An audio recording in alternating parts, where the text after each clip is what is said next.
नमस्कार दोस्तों, स्वागत है आपका आज की ताजा खबरों में। तारीख 22 दिसंबर 2025 दिन सोमवार को बिना देरी के नजर डालते हैं आज की खबरों पर, जो कि आपको सुनना बहुत जरूरी है। न्यूज 1। भारत चौथी सबसे बड़ी अर्थव्यवस्था बना। केंद्रीय मंत्री ज्योतिरादित्य सिंधिया ने इंदौर में वाईएफ भारत समिट 2025 में घोषणा की कि भारत की जीडीपी अब लगभग 4.5 ट्रिलियन डॉलर हो गई है, जिससे यह दुनिया की चौथी सबसे बड़ी अर्थव्यवस्था बन गया है। इससे पहले जर्मनी को पीछे छोड़ते हुए भारत ने यह मुकाम हासिल किया।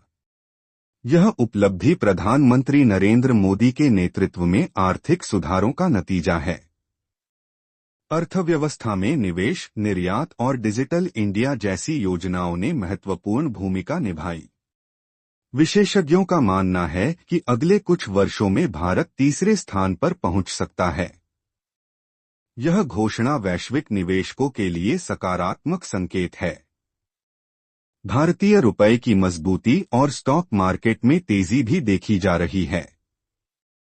युवाओं के लिए रोजगार के नए अवसर खुलेंगे। कुल मिलाकर यह भारत के आर्थिक विकास की दिशा में एक बड़ा कदम है। न्यूज 2। बांग्लादेश में चट्टगाम भारतीय वीजा केंद्र ने सेवाएं निलंबित की। सुरक्षा चिंताओं के कारण भारत ने बांग्लादेश के चट्टगाम स्थित वीजा आवेदन केंद्र की सेवाएं अगले आदेश तक स्थगित कर दी हैं। हाल के दिनों में बांग्लादेश में हिंदू समुदाय पर हमलों और अशांति की खबरें आई हैं। भारत ने बांग्लादेश हाई कमीशन के बाहर प्रदर्शन को लेकर भी चिंता जताई है। विदेश मंत्रालय ने कहा कि भारतीय नागरिकों की सुरक्षा प्राथमिकता है। बांग्लादेश सरकार से शांति बहाली की अपील की गई है। यह कदम दोनों देशों के संबंधों पर असर डाल सकता है। विशेषज्ञों का कहना है कि कूटनीतिक स्तर पर बातचीत जरूरी है। यात्रा करने वाले भारतीयों को सलाह दी गई है कि सतर्क रहें। यह घटना क्षेत्रीय स्थिरता के लिए चुनौती है। उम्मीद है जल्द समाधान निकलेगा। News 3। Under 19 Asia cup final में भारत पाकिस्तान का मुकाबला। दुबई में आज अंडर 19 एशिया कप 2025 का फाइनल मैच भारत और पाकिस्तान के बीच खेला जाएगा। दोनों टीमें हाई वोल्टेज मुकाबले के लिए तैयार हैं। भारतीय टीम में वैभव सूर्यवंशी और आयुष माटरे जैसे युवा खिलाड़ी सुर्खियों में हैं। पाकिस्तान भी मजबूत टीम लेकर आया है। यह मैच युवा क्रिकेटरों के करियर के लिए महत्वपूर्ण है। दोनों देशों के फैंस में उत्साह चरम पर है। पिछले मैचों में भारत ने अच्छा प्रदर्शन किया है। कोच राहुल द्रविड़ की रणनीति कामयाब रही। मैच का सीधा प्रसारण टीवी और ऑनलाइन पर होगा। जीतने वाली टीम को ट्रॉफी मिलेगी। यह क्रिकेट के भविष्य के सितारों का प्रदर्शन होगा। न्यूज 4। महाराष्ट्र स्थानीय निकाय चुनावों में भाजपा की बड़ी जीत। महाराष्ट्र में हाल के नगर निकाय और नगर परिषद चुनावों में भाजपा के नेतृत्व वाली महायुति ने शानदार प्रदर्शन किया है। मुख्यमंत्री देवेंद्र फडणवीस के नेतृत्व में भाजपा ने अधिकांश सीटें जीतीं। विपक्षी महाविकास अघाड़ी केवल 44 सीटों पर सिमट गई। यह जीत राज्य में भाजपा की मजबूत पकड़ दर्शाती है। मतदाताओं ने विकास कार्यों पर मुहर लगाई। चुनाव शांतिपूर्ण रहे और मतदान प्रतिशत अच्छा रहा। परिणामों से 2026 के विधानसभा चुनावों की झलक मिलती है। विपक्ष ने हार स्वीकार की, लेकिन आंतरिक समीक्षा की बात कही। यह राजनीतिक दृष्टि से महत्वपूर्ण है। भाजपा कार्यकर्ता उत्साहित हैं। न्यूज 5। यूक्रेन में रूसी मिसाइल हमले में 4 की मौत। यूक्रेन के डनीप्रो शहर पर रूस की इस्कंदर मिसाइल से हमला हुआ, जिसमें 4 लोग मारे गए और 40 से अधिक घायल हुए। यह युद्ध की तीव्रता दिखाता है। अमेरिका और रूस के बीच यूक्रेन शांति वार्ता चल रही है। ट्रंप प्रशासन शांति के लिए प्रयास कर रहा है। यूक्रेन ने अंतर्राष्ट्रीय मदद मांगी है। रूस का कहना है कि यह जवाबी कार्रवाई है। नागरिक क्षेत्रों पर हमले की निंदा हो रही है। संयुक्त राष्ट्र ने शांति की अपील की। युद्ध से लाखों लोग प्रभावित हैं। उम्मीद है कि वार्ता से समाधान निकले। यह वैश्विक सुरक्षा के लिए चिंता का विषय है। न्यूज 6 अमेरिका ने सीरिया में आईएसआईएस पर हवाई हमले किए।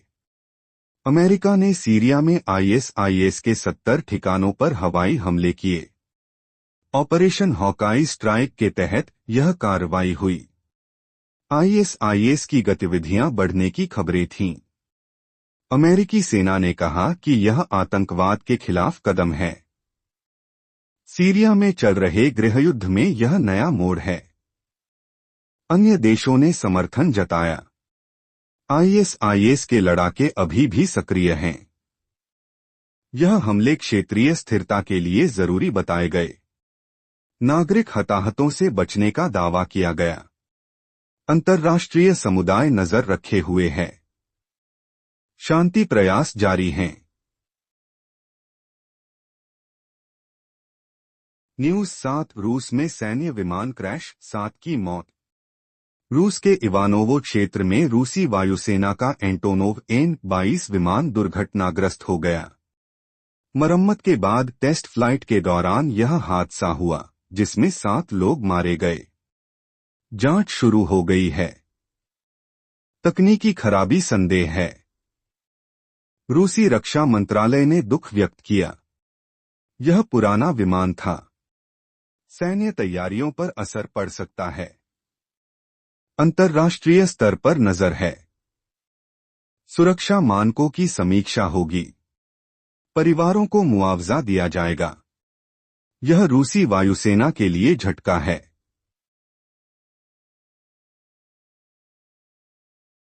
न्यूज 8 चीन में आग से 12 लोगों की मौत।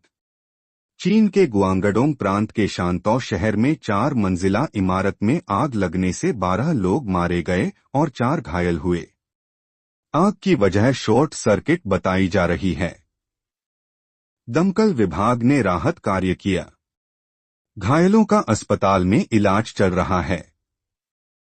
सरकार ने जांच के आदेश दिए। शहर में सुरक्षा मानकों की जांच होगी। यह घटना सर्दियों में आग की घटनाओं को याद दिलाती है। लोगों को सतर्क रहने की सलाह दी गई। अंतर्राष्ट्रीय स्तर पर सहानुभूति जताई गई। न्यूज 9 पेरू में क्रिसमस इवेंट पर गोलीबारी, काउंसलर की हत्या। पेरू के ला लिबर्टाड विभाग के चिकामा में क्रिसमस इवेंट पर लक्षित गोलीबारी हुई। काउंसलर एलेना रोजास की हत्या हो गई और कई घायल हुए, जिनमें 4 बच्चे शामिल हैं। हमलावर फरार हैं। पुलिस जांच कर रही है। यह राजनीतिक हिंसा का मामला लगता है। क्षेत्र में तनाव बढ़ गया है। सरकार ने सुरक्षा बढ़ाई। अंतर्राष्ट्रीय निंदा हुई। पीड़ित परिवारों को मदद का आश्वासन दिया गया। शांति बहाली के प्रयास जारी। न्यूज 10 फीफा पुरुष player of the year Ousmane Dembele बने।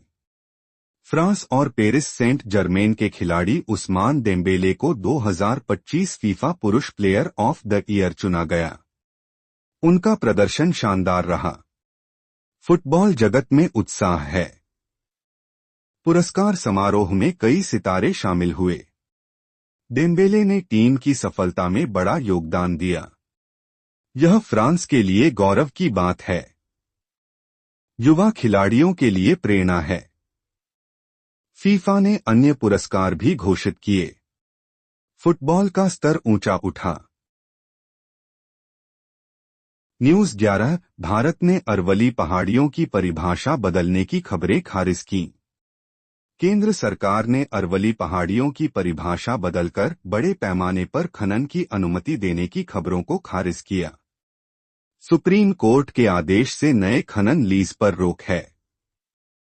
पर्यावरण मंत्रालय ने स्पष्ट किया कि कोई बदलाव नहीं हुआ। विपक्ष के आरोपों का जवाब दिया गया।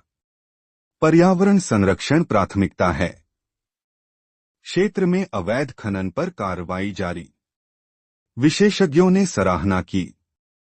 यह पर्यावरण नीति की मजबूती दिखाता है। न्यूज़ 12 इसरो ने अंतरिक्ष यात्रियों की सुरक्षा के लिए पैराशूट टेस्ट किए। इसरो ने गगनयान मिशन के लिए पैराशूट टेस्ट सफलतापूर्वक किए। अंतरिक्ष यात्रियों की सुरक्षित लैंडिंग सुनिश्चित करने के लिए यह जरूरी है। टेस्ट में सभी पैरामीटर सही रहे। भारत का मानव अंतरिक्ष मिशन करीब आ रहा है। वैज्ञानिकों ने मेहनत की सराहना की। यह आत्मनिर्भर भारत की मिसाल है। अंतर्राष्ट्रीय स्तर पर ध्यान आकर्षित किया। अगले चरण की तैयारी शुरू। न्यूज़ 13 दक्षिण अफ्रीका में पब में गोलीबारी, 9 की मौत। दक्षिण अफ्रीका के बेकरसडाल में एक पब में गोलीबारी से 9 लोग मारे गए और 10 घायल हुए। हमलावर फरार हैं। पुलिस ने जांच तेज कर दी है। अपराध की बढ़ती घटनाओं पर चिंता जताई गई। सरकार ने सुरक्षा बढ़ाई। पीड़ितों के परिवारों को सहायता का आश्वासन। यह सामाजिक सुरक्षा की चुनौती है। अंतर्राष्ट्रीय समुदाय ने निंदा की। न्यूज़ 14 मलेशिया के पूर्व पीएम नजीब की घर में सजा की याचिका खारिज। मलेशिया की अदालत ने पूर्व प्रधानमंत्री नजीब रजाक की जेल की बजाय घर में सजा काटने की याचिका खारिज कर दी। एक एनडीबी घोटाले से जुड़ा मामला है। अदालत ने कहा कि प्रक्रिया सही नहीं थी। नजीब जेल में हैं। यह फैसला भ्रष्टाचार के खिलाफ कदम है। जनता ने सराहना की। आगे सुनवाई होगी। न्यूज़ 15 उत्तर कोरिया ने जापान की न्यूक्लियर महत्वाकांक्षा की निंदा की। उत्तर कोरिया ने जापान के न्यूक्लियर हथियार रखने की चर्चा की कड़ी निंदा की। कहा कि यह मानवता के लिए खतरा है। जापान के एक अधिकारी के बयान पर प्रतिक्रिया। क्षेत्रीय तनाव बढ़ सकता है। अंतर्राष्ट्रीय समुदाय सतर्क है। शांति वार्ता की जरूरत जताई गई। न्यूज़ 16 अमेरिका ने वेनेजुएला के तट से दूसरा तेल टैंकर जब्त किया। अमेरिका ने वेनेजुएला के तट से दूसरा तेल टैंकर जब्त किया। प्रतिबंधों का उल्लंघन बताया गया। वेनेजुएला ने चोरी और अपहरण कहा। संयुक्त राष्ट्र में शिकायत की धमकी। तेल निर्यात प्रभावित। वैश्विक ऊर्जा बाजार पर असर। न्यूज़ 17 सिंगापुर में स्कैमर्स को अनिवार्य सजा। सिंगापुर सरकार ने घोषणा की कि 30 दिसंबर से स्कैमर्स को 24 करोड़ तक की सजा अनिवार्य होगी। साइबर अपराध रोकने के लिए कदम। जनता ने समर्थन किया। डिजिटल सुरक्षा बढ़ेगी। अन्य देशों के लिए मिसाल। न्यूज़ 18 कोलंबिया में घोड़ा गाड़ियां प्रतिबंधित। कोलंबिया के कार्टाजेना शहर में घोड़ा गाड़ियों पर प्रतिबंध लगेगा। इलेक्ट्रिक बग्गी से रिप्लेस होंगी। परंपरा, पर्यटन और पशु कल्याण पर बहस। शहर विभाजित है। पर्यटन प्रभावित हो सकता है। न्यूज़ 19 भारतीय रेलवे टिकट कीमतें बढ़ाएगा। भारतीय रेलवे 26 दिसंबर से टिकट कीमतें बढ़ाएगा। इससे 600 करोड़ अतिरिक्त राजस्व की उम्मीद। उपनगरीय ट्रेनें अप्रभावित। लंबी दूरी की यात्रा महंगी होगी। यात्री असंतुष्ट। न्यूज़ 20 दिल्ली में ठंड और कोहरे का कहर जारी। दिल्ली और उत्तर भारत में ठंड बढ़ गई है। कोहरा और शीतलहर से जनजीवन प्रभावित। न्यूनतम तापमान 9 डिग्री तक गिरा। मौसम विभाग ने चेतावनी जारी की। यात्रा और स्वास्थ्य पर असर। सतर्क रहने की सलाह।